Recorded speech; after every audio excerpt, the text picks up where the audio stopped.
Ситуацию в Молдове можно изменить только с помощью массовых и мирных протестов, о чем я не раз говорил. Майя Санду победит на президентских выборах? Честно вам скажу, я не понимаю людей, которые голосуют за ПАС. У нас и сносят палатки, эти пытаются. У нас говорят, что подожгу тебя вместе с этой палаткой, вызывает полиция. У нас разбивают молодым людям телефоны. У нас дают пощечины девушкам, которые собирают эти подписи. Всего лишь добровольно людям, которые хотят подойти. Это агрессивный электорат, и эта агрессия также исходит сверху от них же.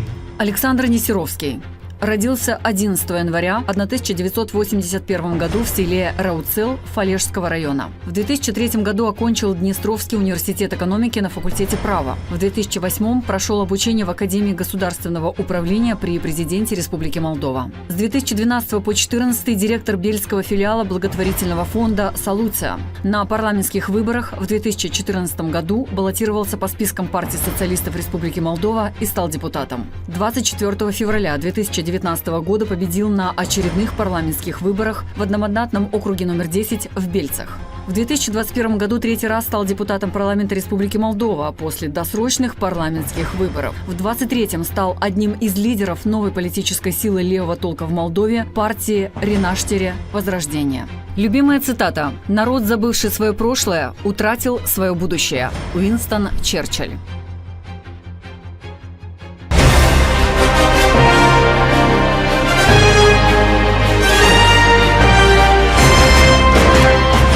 Друзья, привет! В эфире «Большая игра». С вами я, ее ведущая Нина Демогла. Сегодня у нас в гостях один из лидеров партии «Возрождение» Александр Нестеровский. Александр, здравствуйте! Рада вас приветствовать. Добро пожаловать на ГРТ. Добрый день, очень приятно, что пригласили. Вы у нас, так скажем, редкий гость, поэтому много раз этот вопрос обсуждался, но все же я хочу у вас спросить, почему вы решили покинуть партию социалистов? Этот вопрос уже много раз поднимался. Это было, если не память не изменяет, в конце апреля. Уже довольно много времени прошло, мы уже строим свое движение, довольно сильно, довольно крепко. Но раз вы с вами впервые разговариваю, если можно, отвечу на этот вопрос вкратце, потому что своих бывших коллег я не хочу грязью обливать, ничего плохого не говорить не хочу. Но на данный момент наша страна столкнулась действительно со страшным врагом. Этот враг для каждого из нас. Это пасовцы, которые сейчас пришли к власти и уничтожают нашу страну. И если я сидел как депутат целый год в парламенте, ждал, когда же наконец-то мы, вот социалисты, выйдем на улицу. Нам обещали каждый день, что еще чуть-чуть и мы выходим на митинги. Сейчас мы будем бороться, мы будем противостоять. У нас будут флешмобы, акции протеста и все остальное. То, к сожалению, прошел целый год. И ничего не изменилось. Мы как сидели в парламенте, так и сидим на данный момент, кстати, только уже без меня. Именно поэтому мы с нашими коллегами вышли с партии социалистов, с фракции партии социалистов, потому что сидеть и молча наблюдать за тем, что происходит в стране, уже невозможно. Тем более триггером или главным событием, которое подтолкнуло к этому выходу, это был митинг «Движение за народ». Если вы помните, когда они массово ехали в Кишинев и останавливали автобус с бабульками, в том числе с бельскими дубинками, их отгоняли и много другое. Но сидеть со стороны, наблюдать, как бьют наших пенсионеров, а я, скажем так, не прям худого вида человек, сижу здесь спокойненько в кресле и боюсь выйти сказать свое слово, как-то было неудобно перед самим собой в первую очередь. Именно поэтому с коллегами вышли, присоединились на тот момент к движению «За народ». То есть пошли на протесты вместе с народом, вместе с ними, что должна была сделать и партия социалистов, и любая по-настоящему оппозиционная партия.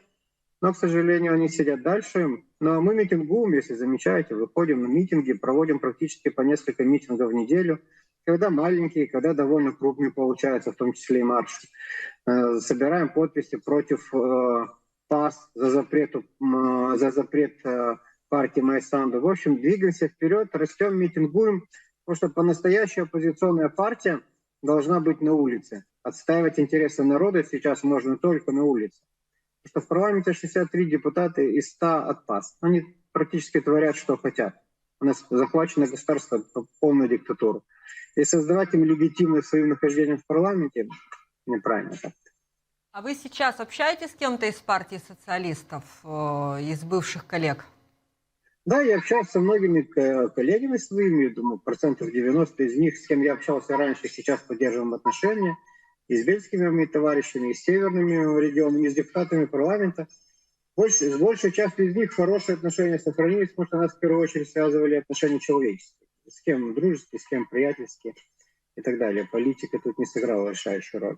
Есть, конечно, люди, с которыми, к сожалению, закончилось общение, хотя оно было довольно тесным. Но что поделаешь, судьба такая, видно. Не всем понравилось мое решение. Это с кем? С руководством партии? Да, в первую очередь. С пятеркой, которая находится в руководстве, отношений вообще нет никакого. Общения нет никакого. Знаю, что ходят по районам, поливают нас грязью. Рассказывают, что вот партию ШОР закрыли, сейчас Возрождение тоже закроют. И останется только выбор людей будет только или ПАС, или социалист. Странно, конечно, как-то агитируют, потому что, с моей точки зрения, это наоборот должно отталкивать людей, избирателей. То есть это показывает какие-то другие отношения, не только политические, с партией власти. Пугать всех, что нас закроют, посадят и многое-многое другое, потому что против ПАС сейчас не модно выходить и не модно бороться. Все боятся, а Возрождение, получается, находится практически на данный момент на острие борьбы. Хорошо, но вот самый главный, на сегодняшний день всем понятно, что оппозиция для того, чтобы победила правящую партию, она обязана объединяться и выходить единым флангом. Но у оппозиционных многих партий есть мнение о том, что они не хотят объединяться с партией ШОР, которая успела, в принципе, захватить протестную волну, уже запрещенной партии ШОР. Мы еще дальше об этом поговорим. Кстати, об этом говорит и Ринат Усатый, что он готов выйти на протесты, но ни в коем случае не с партией ШОР. Я о нем вспомнила вот сейчас, когда вы говорили о протестах. Он, скорее всего, у него есть какие-то амбиции на местных выборах в Бельцах. Как вы считаете, каков рейтинг сегодня господина Усатова и его партии? Я, кстати, знаком с ним лично и довольно неплохо к нему отношусь именно с человеческой точки зрения. Но с политической, к сожалению, он на себя поставил крест после того, как поздравил Майю Санду с победой, когда помог ей стать президентом. Потому что это в памяти людей запечатлелось очень хорошо. И даже это не было бы концом его политической карьеры, с моей точки зрения. Если бы он сейчас активно, извините за сленг, кто подходит, просто активно мочил Майю Санду. Как он когда-то делал с Додоном, как он по Додону проходился, не имея никаких границ, бесстрашно и так далее. Но, к сожалению, этого не видно. Также вспоминает какие-то мелкие моменты, особо не критикует ПАС и действующую власть. Поэтому я думаю, что политических перспектив, к сожалению, у него нет. В Бельцах, конечно же, в некоторых районах что-то возьмет по старой памяти, потому что есть примары, которые довольно неплохо отработали от партии Рината Усатова. Я думаю, что у некоторых из них есть шансы сохраниться и работать дальше. Но, к сожалению, политическая звезда уже зашла. То есть вы считаете, что у господина Усатова шансов в Бельцах выиграть там примарские выборы нет? Я говорю не про Бельцев, а про всю страну. А про Бельцы, если вот по местным выборам? Кстати, в Бельцах. То есть есть люди, которые о нем неплохо отзываются, но это уже не будет победа с первого тура, с огромным процентом и так далее. Это будет уже один из участников предвыборной кампании. Не фаворит даже. А вы, кстати, на местных выборах планируете баллотироваться в Бельцах? Еще, кстати, не знаю, рано об этом говорить. Мы сейчас занимаемся активным строительством партии в регионах. Вот сегодня, кстати, поэтому чуть опоздал к вам на передачу. Мы были в Айгееве, открыли там организацию, офис, познакомились с людьми, переговорили с ними. До этого был в Ельницах, так же самое работаем. То есть наша задача максимально быстро открыть региональное представительство партии Возрождения в каждом регионе Республики Молдова, чтобы мы были представлены как можно больше на местных выборах. Рассчитываем, что будем практически в каждом селе, в каждом населенном пункте должны быть наши представители. Потому что работаем активно, команда собирается хороших людей, и из партии социалистов очень многие приходят. Очень много людей, которых вообще никогда не было в политике и не были замешаны в политике. Например, как в Синжирее, молодая команда, которая никогда политикой не занималась. Поэтому рассчитываем на отличные результаты, готовимся к выборам очень активно. А из партии ШОР к вам люди приходят? Просится в том числе и из партии ШОР, но мы, я же говорю, пытаемся набирать людей новых, которых не было. ни в каких политических движениях, или брать наших друзей, социалистов, с кем мы, скажем так, раньше работали. Про партию ШОР вы до этого задавали вопрос, про проект и все остальное. Социалисты в свое время тоже работали с ШОРом. И с ШОРом, и с Плохотниковым, и с Настасией, и с Санду, со всеми. И это не мешало им дальше идти и развиваться. Так же самое и нам, если мы, с нашей точки зрения, на митинге против ПАС должна была выйти вся оппозиция. Не только там ШОР или Возрождение, которое присоединилось позже, и Центристский союз. А должна была выйти вся оппозиция, несмотря ни на что. Кому кто нравится, кому не нравится. Когда были в коалиции с ШОРом, ничего страшного, все социалисты были довольны. В том числе, когда были с демократами, в том числе, когда были с Санду. То есть есть большая общая цель. Большая общая цель — убрать партию ПАС от власти, потому что они ведут страну к гибели. Вот тут должны были на митинге выйти и социалисты, и Возрождение, и ШОР, и Рената, и Настасия, и правые, и левые, все. Потому что есть одна большая цель, главная. А уже после того, как партия ПАС ушла, можно было бы провести выборы, разобраться, кого хочет народ, видеть у власти, кого не хочет. А когда я с этими не хочу выходить, я с теми не хочу выходить, проснемся через год, через два, и страны нашей не будет из-за каких-то непонятных выдуманных принципов. Господин Нестеровский, многие ваши, как минимум, оппоненты говорят, что партия Возрождения – это проект Илона Шора. Как вы можете это прокомментировать? Ну, не оппоненты, а наши друзья из партии социалистов это говорят особо часто. Также они рассказывают, что нас скоро закроют, как и Шора, и пытаются удержать социалистов от перехода в Возрождение тем, что они хотят напугать. Что зачем им переходить в Возрождение, если они вот проект Шора, что вот сейчас закрыли Шора, сейчас все шоровцы перейдут в Возрождение, чего не произошло. А сейчас, ладно, и уже и Возрождение закроют, и у людей будет выбор один. Проголосовать или за ПАС, или за партию социалистов. Какой-то странный сговор странно уговаривает. Но в то же время тем же социалистам, моим друзьям, не мешало быть в коалиции с Санду, с Настасией, с демократами. Да и с тем же Шором были же в коалиции, ничего страшного. Но вы же были тогда в этой партии социалистов. Да, я был тогда на тот момент в этой же партии, я поэтому и провожу те моменты, которые я помню, которые проходили через нас. И ничего страшного, все были довольны, все нормально. То есть мы подчеркиваем не раз, что партия Возрождения — это отдельное движение, которая будет идти на выборы самостоятельно, не будет входить ни в какие блоки, которая будет развиваться и двигаться вперед само. Понятно, что наши оппоненты или друзья пытаются как-то на старте нас подбить и завязать непонятно с кем, чтобы замылить людям глаза, чтобы у людей типа не было выборов. Но это не мешает нам развиваться, двигаться вперед и доказывать, что мы самостоятельная сила, которая готова сама проводить акции, в которых мы не раз участвовали и не раз проводили. У нас практически каждую неделю наши самостоятельные митинги. Мелкие пока еще, но ничего, с каждым днем они будут становиться все больше и больше, мы растем. На какие-то большие акции протеста мы выходим, поддерживаем, бывает, партию Шора и выходим вместе с ними, потому что он действительно сейчас та партия, которая борется против Майя Санду и против той диктатуры, что установлена в стране. На некоторых акциях протеста они нас поддерживают, как вот мы проводили акцию протеста против переименования Дня Победы и против смены даты Дня Победы. Вот тогда нас поддержала партия Шоры, вышла она вместе с нами на митинги. То есть это нормальная работа оппозиции. Основная цель всей оппозиции должна быть в том, чтобы убрать ПАС от власти, потому что эта партия ведет страну к уничтожению. Если мы будем 2 года еще вертеть носами, с теми не хотим, с этими не хотим, через 2 года страны не останется. Поэтому социалисты, ренатовцы, Гражданский конгресс, Возрождение, партия ШОР — все должны выйти как оппозиция и бороться против ПАС. А не сидеть себе спокойненько в парламенте, поднимать ручки или обижаться, или уходить в заседание парламента, вместо того, чтобы выйти на улицу и бороться. Ожидаются ли еще какие-то переходы в вашу партию из партии социалистов? Каждую неделю практически кто-то из социалистов к нам переходит. Я думаю, будут переходить и дальше. Я думаю, будут и массовые переходы. Потому что люди видят, кто настоящая оппозиция, а кто пошел в непонятно какой-то сговоров с ПАС, и создают им легитимность в парламенте. Вы представьте себе, если в парламенте бы находилась только партия ПАС и больше никого. Как бы этот парламент воспринимался бы для мирового сообщества? Это настоящая полная диктатура.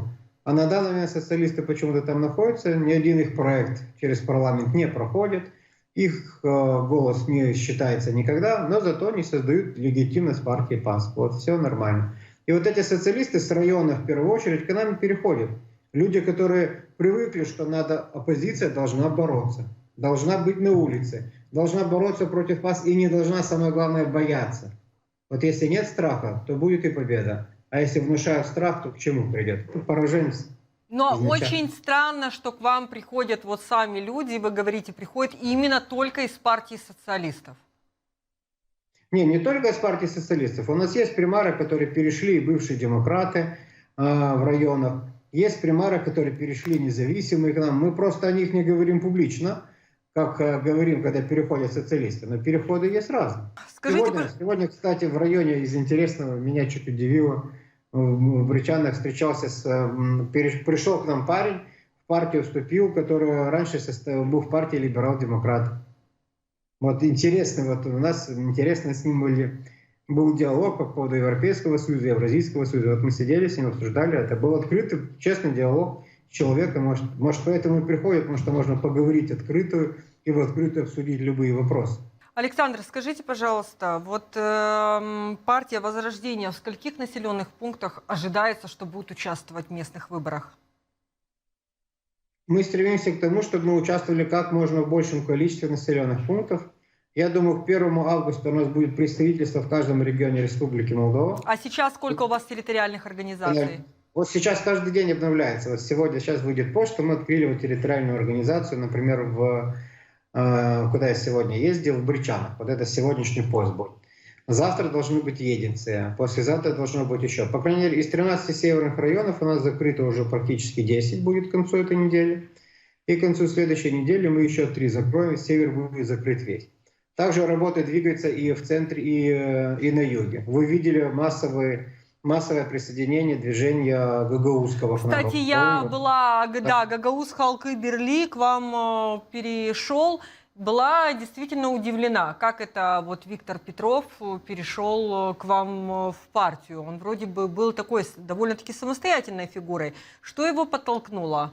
Он и сейчас остается довольно самостоятельной фигурой. Они перешли в партию на правах автономии. Как в Гагаузе находится у нас тоже автономное наше объединение в Молдове. Так и вот они со своим движением перешли также на правах автономии. У них есть лидер Возрождения всей Гагаузе, плюс есть региональные лидеры муниципиев. Это Дюльгер, как я понимаю, Дюльгер был ваш представитель в Гагаузии, да? Сколько депутатов сейчас Народного собрания у вас есть?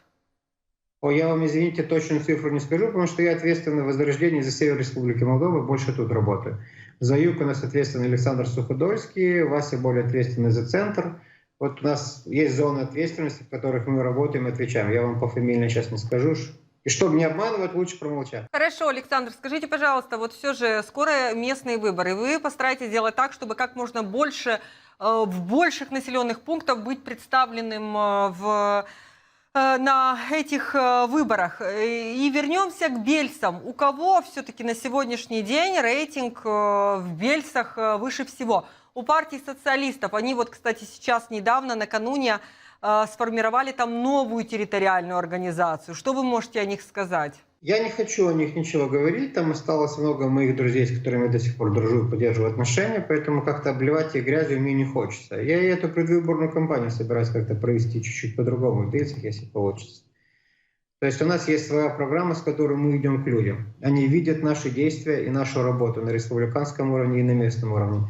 Люди должны сами делать выбор, за кого им лучше голосовать, за человека, который постоянно рядом с ними и живет в городе, представляет город на протяжении многих лет, или за человека, который или вообще не из города Бельцы, или приезжий, или уехал-приехал. Бельчане сами должны сделать выбор, и любой выбор я буду уважать. На прошлых выборах я вам расскажу частично свою историю, рассказывал некоторым нашим коллегам тоже недавно. На прошлых местных выборах, до того, как Марина Таубер появилась в городе, я был уверен, что я выигрываю город и становлюсь примаром. Мы проводили рейтинги, мы смотрели опросы. За нас расписалось добровольно, без того, что мы ходили. К нам сами пришли в палатку, расписалось за нас 15 тысяч человек практически. Этого хватало для того, чтобы выиграть практически с первого тура в городе Бельцы. Потом пришла Марина Таубер, провела кампанию. Город, скажем так, в нее влюбился на тот момент, и горожане сделали свой выбор. Это был выбор наших горожан, который я уважаю. Печально, конечно, было проигрывать, Но я отнесся с уважением к выбору. Раз город так решил, значит, так и должно быть. Поздравил Марину Таубер сразу после первого тура с победой, потому что практически она ночью вела и была на первом месте. Это был печальный для меня результат, как для лидера, как для кандидата в примары, но выбор города надо признавать. И я считаю, что и на данный момент она пока человек, у которого больше всего шансов выиграть в городе Бельце. Потому что кто занимает второе, третье и четвертое место, это довольно непонятно сейчас в нашей политической картине. Но кто сейчас человек с наиболее высоким рейтингом, тоже ясно в городе.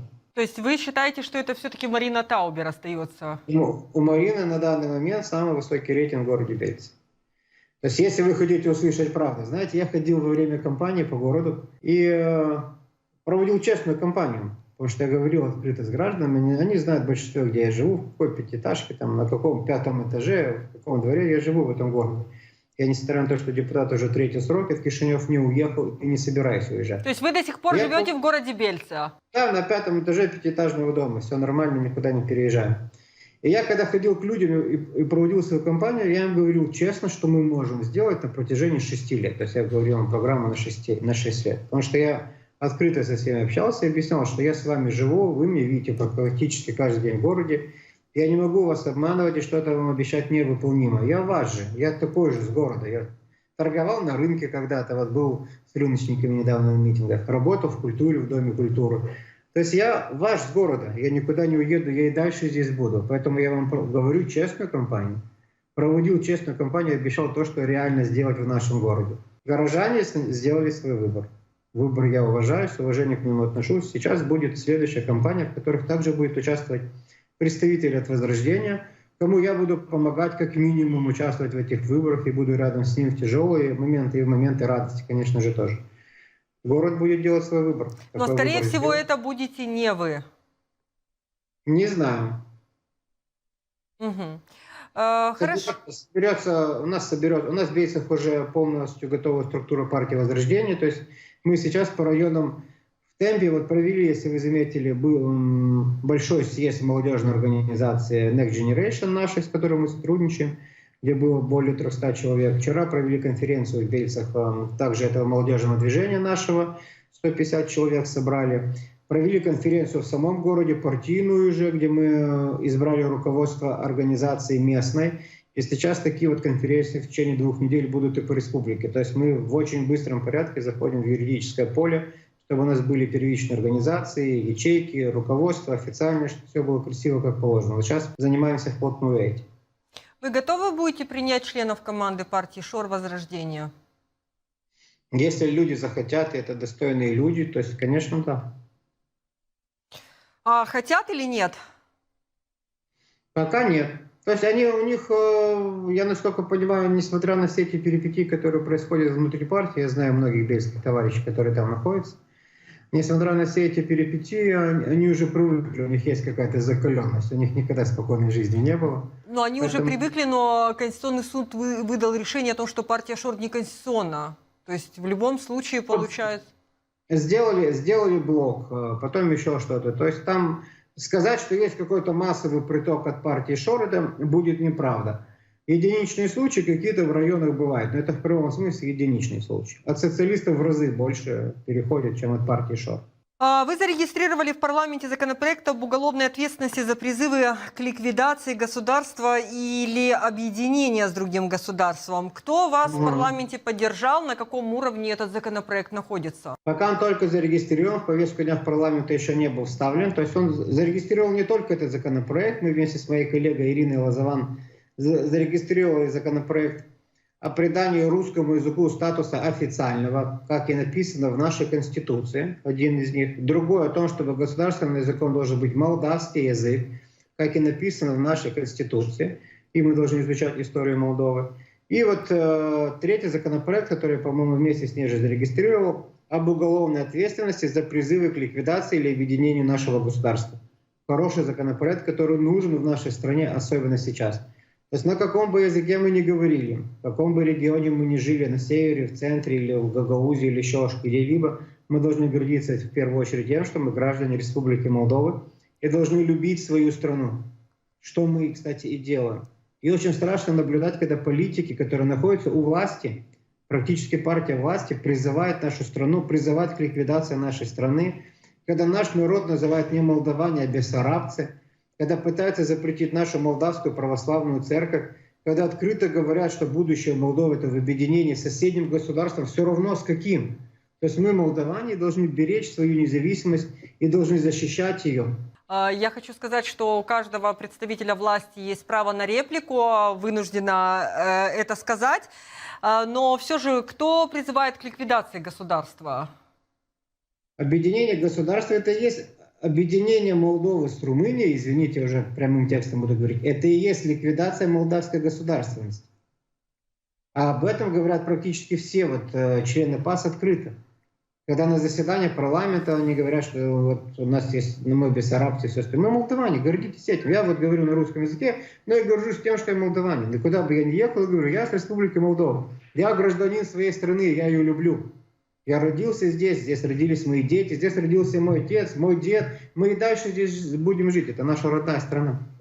Так же, как и вы, я думаю, Нина, так же, как очень многие гагаузы, у которых я, кстати, недавно в гостях был. То есть это вот настоящие истинные патриоты Молдовы, которые любят и Гагаузию, свою маленькую родину, и Молдову, также очень с любовью к ней относятся, к ее нейтралитету, к ее статусу, у них было полно, к русскому, молдавскому языку, к гагаузскому языку. То есть это вот там то наше родное. Вы выходите на протесты, вот, например, да, накануне вы провели протест по поводу случая в республиканской больнице, когда русскоязычному пациенту сказали о том, что русских не оперируют и так далее. Вот вы кем-то были услышаны, к вам кто-то вышел, ответил на ваши вопросы. До этого вы проводили также ряд протестов. Вот насколько они эффективны в нынешних условиях? В сегодняшний протест никто, конечно, не вышел. Честно говоря, были бы удивлены, если бы кто-то вышел. Задача сегодняшнего протеста — это подчеркнуть внимание к этой проблеме и сделать так, чтобы рано или поздно люди вышли массово. То есть мы должны держать народ теплым. Рано или поздно присоединиться к нам, и мы пойдем вместе на огромные массовые, мирные, подчеркиваю каждый раз, протесты, благодаря которым можно будет убрать партию ПАС от власти. То есть эти протесты маленькие прелюдия к чему-то большому. Рано или поздно люди к нам придут, точка кипения рано или поздно достигнет. С этим врачом вообще страшный какой-то момент. У меня есть и личные какие-то такие отношения были с врачебной системой, примерно с таким же, связанным с пещерным национализмом.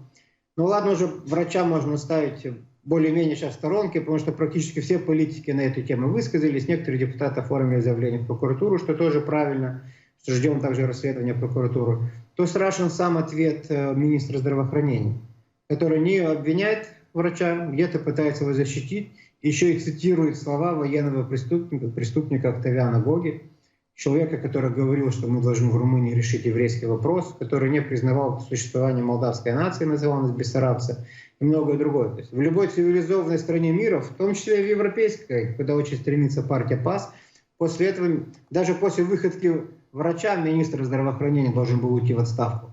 А когда у нас министр здравоохранения цитирует слова фашиста, ну о чем говорить, тут давно пора освобождать кресло. Самое страшное, что вот этот пещерный национализм у нас не появляется снизу. То есть мы прекрасно общаемся в Бельце, в Кишиневе, в любом регионе. Я говорю на русском, мне отвечают на молдавском. Мы прекрасно друг друга понимаем. Это и есть наша молдавская идентичность. Вот этот пещерный национализм, фашизм, может где-то, нас спускается сверху. То есть то у нас Майя Санду говорит, что Антонеску — это не преступник, а историческая личность. То еще кто-то говорит в парламенте, один из депутатов, что очень жалко, что наши румынские войска проиграли под Сталинградом. Мы поколение победителей. Мы победили в Великой Отечественной войне. Для нас 9 мая — это День Победы. Для некоторых пасовцев 9 мая — это день памяти и скорби, что они пытаются сделать. И вот это все спускается сверху на наш народ. И вот появляются вот такие моменты, как вот с этим врачом, или еще, как у нас много случаев в палатках. Чтобы я еще вам комментарии свои в Фейсбуке прочитал, где мне там и Путлер, и Дути Ларусия, и так далее. Вот я без матов, если примеры приводить буду, то вообще будет интересно, когда-нибудь по скриншотчу их и сделаю интересную публикацию. Все эти почитают, некоторые улыбнутся, некоторые поймут, что ситуацию надо как-то менять. А менять в данном случае надо сверху.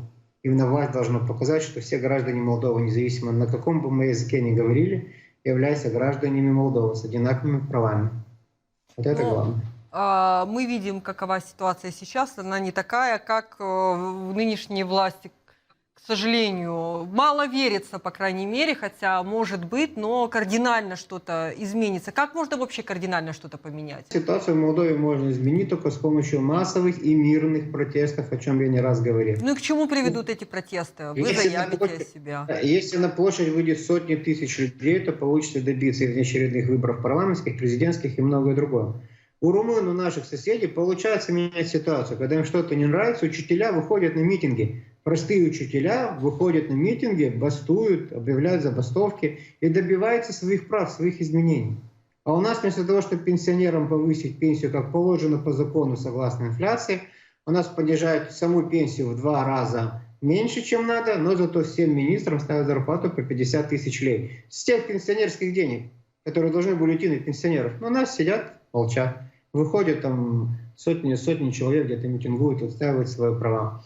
А массовых таких митингов, которые способны изменить ситуацию в стране, к сожалению, пока не происходит. То есть вы считаете, что ситуацию кардинально могут изменить только досрочные парламентские и президентские выборы? Сначала массовый мирный протест, мирный, законный, и потом и благодаря этому досрочные парламентские выборы, потому что еще 2 года страна ПАС может не пережить. А президентские? Президентские уже через год, парламентские с президентские связаны. То есть, Майя Санду победит на президентских выборах? Я рассчитываю, что к тому времени у нас оппозиция поумнеет. Я очень надеюсь, что будет единый кандидат от левой оппозиции. Потому что основная задача всей оппозиции сделать так, чтобы Майя Санду и ПАС больше никогда не был у власти в нашей стране. Им случайно попалась власть. Люди голосовали не больше за ПАС, а где-то против там кого-то, скажем так, чтобы никого не оскорблял сейчас. И пришли к власти временщики, которые дальше в нашей стране жить не собираются. Это самое печальное. То есть депутат, министр, президент по закону где-то в идеале должен прожить минимум 10 лет дальше в Молдове, в своей стране, где он управляет, а не уезжать дальше, чтобы он успел почувствовать, что он сделал. У нас в случае чего большую часть пасовцев села на машину, поезд, и все, и улетела за границу. Им здесь дальше не жить, в том числе и наш президент, и генпрокурор, и многие антипрокурор, вернее, антикоррупции, и многие другие. Надо выбирать тех, кто живет здесь вместе с вами, и кто дальше жить будет. Потому что они будут стараться и для страны, и будут понимать, что им здесь дальше жить, и смотреть народу в глаза и отвечать за то, что он успел сделать в стране. Александр, но вы-то понимаете, что если не объединится вся оппозиция, то вы не сможете никак отодвинуть ПАС, не сможете делать то, о чем вы сейчас говорите. Вот оппозиция это понимает, вы с кем-то ведете хотя бы переговоры? Прекрасно понимаем и каждый раз призываем выйти вместе, объединиться, потому что именно только общий, массовый, огромный протест может что-то изменить. Вы верите в то, что это может измениться и что оппозиция может объединиться? Вы в это верите? Я верю, потому что это уже было в истории Молдовы. Мы уже выходили на общие протесты и левые партии, и правые партии. И именно тогда мы чего-то добились. Я сейчас верю, что такое возможно. И меня очень удивляет терпение наших граждан и страх нашей оппозиции выйти на улицу и бороться. Ринат Усатый сказал, что единым кандидатом от оппозиции он уже определен, будет Ирина Влах. Вы что можете сказать на это? Первый раз об этом слышал. Я читал высказывание тоже Рената, но я не слышал об этом. Потому что то, что говорит Рената, это можно делить на 2, иногда может быть на 3. С нами никто не обсуждал. Насколько я понимаю, с другими партиями это тоже никто не обсуждал, насколько я знаю. Рената сказал, молодец. То есть на 5 ноября оппозиция не объединится. У каждого будут свои кандидаты. Потому что я общаюсь с Ворониным, он сказал, что будет свой кандидат. Я общалась... Я как понимаю, что у партии социалистов я не общалась, свои кандидаты, у вас будут свои кандидаты. То есть оппозиция не объединится на местных. На местных выборах точно не объединится. То дай бог, чтобы хотя бы к президентским был единый кандидат или единый там 1-2 кандидата. Вот это основная задача. А на местных точно никакого объединения не будет, даже наоборот разобщение происходит. Например, блок коммунистов-социалистов выставил разных депутатов. Одних от коммунистов, других от социалистов. Хотя на прошлых местных выборах шли от блока, и на парламентских шли от блока. То есть сейчас происходит, к сожалению, процесс разобщения. Но придет время и собирать, скажем так, камни, придет время и объединяться. Но вы хотя бы сами, вы вот лично понимаете о том, что объединение необходимо? Я, например, вижу даже мало шансов, вижу очень большие риски, чтобы правильнее сказать, выиграет ли Ион Чебан в Кишиневе, учитывая вот то, что сегодня оппозиция благодаря там нападкам власти сегодня очень ослаблена. И сегодня у Вани Чебана есть большие риски того, что он не выиграет примарские выборы. А вы хоть понимаете необходимость этого объединения? Я понимаю, но уверен, что на местных выборах его не будет. После местных, я думаю, ближе к президентским этот процесс пойдет. Сейчас его пока не будет и пока оно не намечается. А у Ивана Чебана, да, человек, который практически по всем вопросам выиграл практически с первого тура, сейчас куда-то несет, к сожалению, не в ту сторону. Но даже если он не выиграет сразу в Кишиневе, то там и ПАС не выиграет, потому что я, честно вам скажу, я не понимаю людей, которые голосуют за ПАС. Ладно, вы не разделяете мою точку зрения насчет Евразийского союза, дружбы с СНГ и так далее. У вас есть куча правых партий, за которые можно проголосовать. Голосуйте за правую партию любую. Вы же видите, что ПАС ведет страну к катастрофе. Что с каждым днем все хуже и хуже и хуже. А где альтернатива? Есть альтернатива на правом фланге? Куча правых партий с флангов, куча с левых. Выберите, голосуйте за ту партию, которая разделяет твои вот внутренние взгляды идеологические, но не за ПАС, который уничтожает нашу страну. Но я сегодня, кроме Филата, никого на правом фланге больше не вижу. Я даже не знаю, Настасьев в стране, не в стране, Андрей, где он там находится. У них сейчас Дину Пленгел партия возглавляет. У нас сейчас стоят палатки по Кишиневу и по всей Молдове, вот особенно по северу мы сейчас активно работаем, и по Кишиневу. В следующей неделе он появится на юге, где мы собираем подписи против партии ПАС. Вы понимаете, до какой степени некоторые их симпатизанты агрессивны?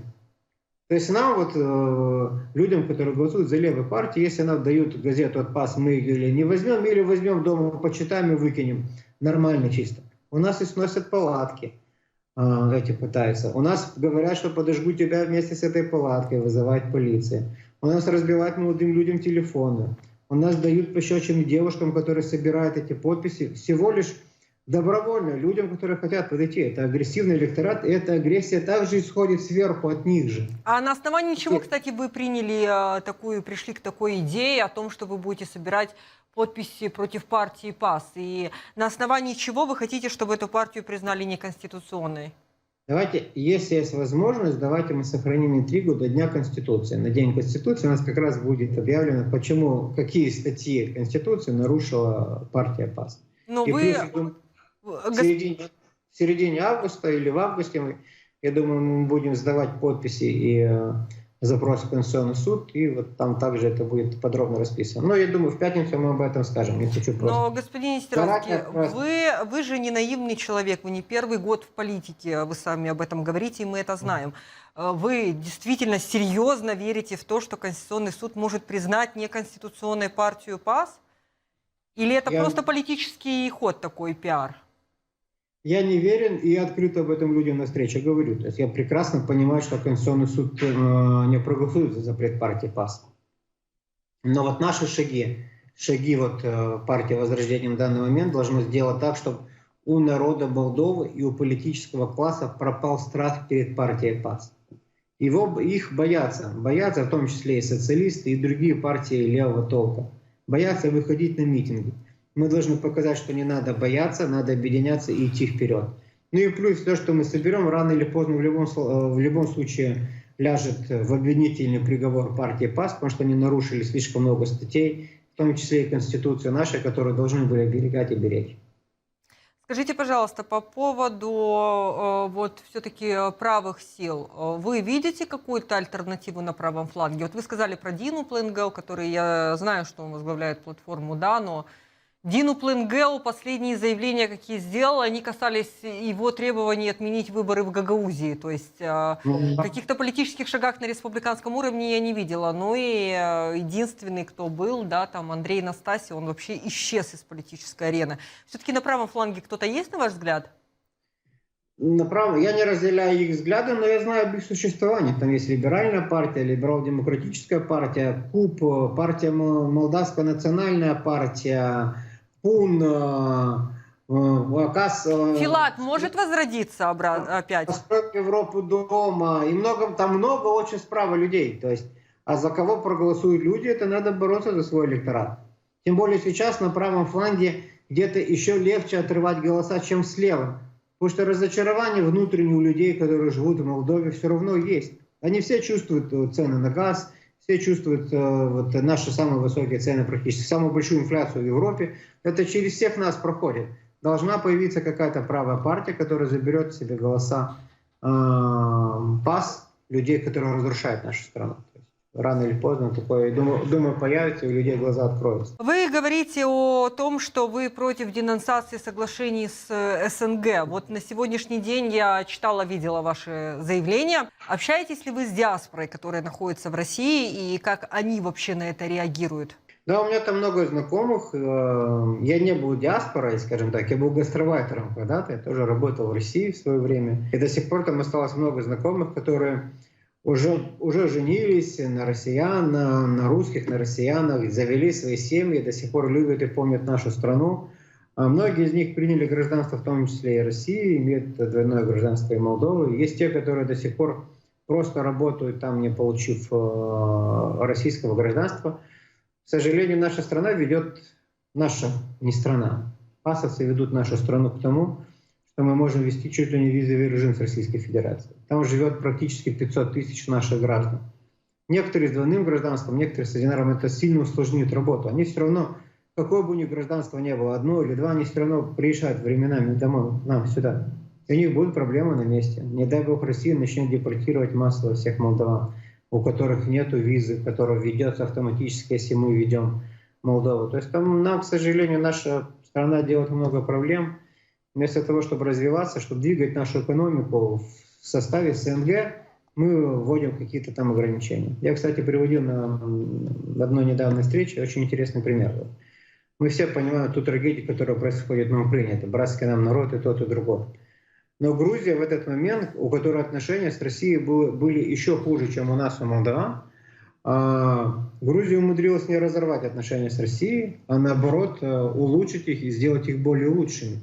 И за счет этого экономика в Грузии развивается быстрее всего в СНГ. А мы решили принять одну из сторон, объявили страну агрессором, чуть ли не сказали, что она на нас напала, Россия. И вот пожинаем плоды, самые высокие цены, самая большая инфляция. То есть мы живем хуже, чем граждане воюющей Украины. Наши граждане едут на Украину покупать продукты, потому что они у нас в разы дороже. Печальная ситуация, это довело нашу страну, наше правительство. ПАС. Терпим, ждем. Скажите, пожалуйста, вот 11 лет назад в Молдове началась реформа системы образования. С 24 июля 2012 года министром, ответственным за реформу, была Майя Санду. Как вы вообще оцениваете ситуацию в области образования, которая провела эта реформа? Я, как депутат, очень часто езжу по селам, тем более сейчас, в последнее время, еще более чаще, с учетом, что мы открываем первичные организации по селам и так далее. Очень печально смотреть на село, где закрытая школа. То есть она не сохранилась, это полностью разрушенное здание. И в некоторых селах остался просто остов, то есть там разнесли все, ничего не оставили. Если мы убили в селах школу, то рано или поздно закрывается это село, и она прямо на наших глазах с вами чахнет. Мы помним, когда закрывали школу, там не осталось детей, их начали возить в соседние села, становится все хуже и хуже с каждым днем. То есть задача была правительства и на тот момент, и сейчас поддерживать, какой бы ни была маленькая школа, в селе, в каждом поддержать, потому что там наше будущее. Мы должны поддерживать наших граждан. А сейчас крайне сложно увозить детей за границу. Есть некоторые районы, где у нас не осталось, к примеру, ни одной русскоязычной школы. Есть такой у нас район. Есть районы, где дети не идут в 11-12 класс, потому что им слишком далеко ездить, они не могут ездить. Это тоже то, к чему мы привели нашу страну. Поэтому, к сожалению, эта реформа ничего хорошего в нашей стране не принесла. Те автобусы, которые чуть-чуть по Молдове ездят, которые на временами попадаются, не плюсы дало, а минусы и селу, и гражданам, и детям, которые стоят, в том числе и зимой, под дождем на улице и ждут, когда приедет за ними автобус. Приедет, он не доедет, это уже так. Другой вопрос. Не всегда доезжают. Что нужно сделать тогда для того, чтобы ситуация изменилась? В школах, в системе образования? Да. Я могу на эту тему долго рассказывать. Я То есть больше тогда раз- получается, что вы категорически против той реформы, которая провела нынешняя власть. И, в принципе, если очень долго, то тогда, наверное, оставим для обсуждения в следующей программе, потому что времени у нас не так уж и много. Я категорически против, если в двух словах, то самая лучшая система образования была советская система образования. Она была идеальной для нашей страны, для нашего народа. То, что куда нас уносит после этого, становится все хуже и хуже. 29 июля 1994 года с принятием Конституции Молдовы провозглашен был постоянный статус нейтралитета нашей страны. Запрещено размещение на ее территории вооруженных сил других государств. Насколько сегодня у нас власти придерживаются главным постулатам Конституции? Наша Конституция вообще хорошая. Ее надо любить и уважать. И главное соблюдать. У нас в нашей Конституции подписан постоянный нейтралитет, что очень важно для нашей страны, что нынешнее правительство нарушает. У нас в нашей Конституции прописано, что государственным языком является молдавский язык, что нынешняя власть нарушает. У нас в нашей Конституции прописано, что русский язык является языком межнационального общения со своим особым статусом, что наша власть пасовцы на данный момент нарушает. У нас в нашей Конституции написано, что каждый гражданин имеет право избирать и быть избранным, что наше правительство пасовцы на данный момент нарушает и пытается еще сильнее нарушить, заставив людям, которые когда-то были в списках какой-либо партии, запрещать им, извините, принимать участие в выборах. То есть на наших глазах нашу Конституцию просто растаптывают. А если бы мы соблюдали ее и жили по закону конституционному, наша бы страна в разы лучше жила, и никаких бы особых проблем у нас не было. Скажите, пожалуйста, господин Нестеровский, вот у вас связи были, когда вы баллотировались в Бельцах, вы налаживали международные связи активно, я, кажется, помню, с Ярославлем, еще с какими-то регионами. Как у вас сейчас обстоят дела на международном уровне? Ну, с Российской Федерацией мы поддерживаем выборы. Сразу после нашего выхода, когда мы объявили о возрождении, партии Возрождения, мы связались с... Слуцкий вас, кажется, тогда поддержал. Да, связались с ним. Он на данный момент возглавляет Комитет по международным отношениям Государственной Думы Российской Федерации. То есть я думаю, что у нас осенью будут еще более тесные связи, в том числе и с другими странами СНГ, и с Россией, и с Беларусью, с Казахстаном намечаются встречи. То есть международные отношения важны, нам их надо поддерживать. Чтобы понимал нас зрители, которые нас будут смотреть, я не отношусь плохо к Румынии или к Европе. То есть это наши соседи, к которым надо относиться уважительно. То есть я отлично к ним отношусь, временами езжу в гости и туда, и туда. Но экономически для граждан Молдовы лучше, чтобы мы были в составе СНГ, в составе Евразийского союза. Я недавно своей дочери приводил довольно интересный пример. Мы ездили с ней по городу Бельцы. Я показывал все, что у нас в городе находится, в нашем родном. Было построено с 45 по 91 год. То есть это на протяжении 46 лет. Еще у нас в Бельцах было куча заводов, которые сейчас нет. Мы независимы, когда мы были вместе с Россией, дружили с Россией. Мы независимы с 91 по 23 год. Это уже практически 34 года. Еще чуть-чуть, столько же времени, столько в составе Советского Союза были. И за это время мы успели только разрушить тот промышленный потенциал, что воссоздали тогда. Мы успели разрушить свое сельское хозяйство, особенно животноводство. И ничего не построили. Ни одной новой школы, ни одного нового садика, ни одного нового завода или промышленного какого-то крупного объекта. Это то, что я ездил по городу и показывал своей дочери. И то, что каждый гражданин Молдовы, который хотя бы имеет 40 лет и помнит, как было раньше, должен понимать, с кем нам лучше и кто вкладывается в нашу экономику. К сожалению, наш путь в Европейский Союз 91 года практически привел к тому, что мы полностью разрушили свою промышленность, потеряли более миллиона, если не более 2 миллионов своих граждан, которые работают за границей. Вот это путь в Европейский Союз. То есть, в принципе, команда партии Возрождения, она ориентирована больше на связи с СНГ, с Евразес. Да, мы открыто об этом говорим и объясняем почему. Потому что так лучше для нас, для молдаван, для граждан Молдовы. Чисто из экономических привилегий. Хорошо, господин Нестеровский, и в завершении нашей программы я хотела бы спросить, какие сегодня основные цели, задачи преследует партия Возрождения? И когда будет проведен ваш съезд, и вы огласите имена тех людей, которые будут баллотироваться на местных выборах? Основная цель – это развитие Республики Молдова, развитие регионов, укрепления нашей государственности, укрепления нашего молдавского языка, русского языка, о воссоздании, возрождении нашей промышленности, нашего сельского хозяйства. А это все можно сделать только если мы уберем пас от власти, это самое главное, и будем дружить с нашими восточными друзьями. Вот наша цель. А по поводу съезда, я думаю, что он будет, рассчитываю, что мы успеем до начала сентября закончить обновление первичных организаций в регионах, прием новых членов, и после этого проведем съезд и изберем новое руководство. Спасибо вам большое за интересную беседу, за исчерпывающий ответ. Я думаю, что мы еще с вами встретимся и обязательно обсудим то, что не успели сегодня затронуть. Спасибо большое, господин Нестеровский. Вам огромное спасибо. Дорогие друзья, напомню, что в эфире была программа «Большая игра». С вами была ее ведущая Нина Демогла, а также гостем эфира сегодня был один из лидеров партии «Возрождение» Александр Нестеровский. Я желаю вам хорошего вечера. Впереди вас ждет много интересного, о чем вам расскажут мои коллеги. Оставайтесь вместе с ГРТ.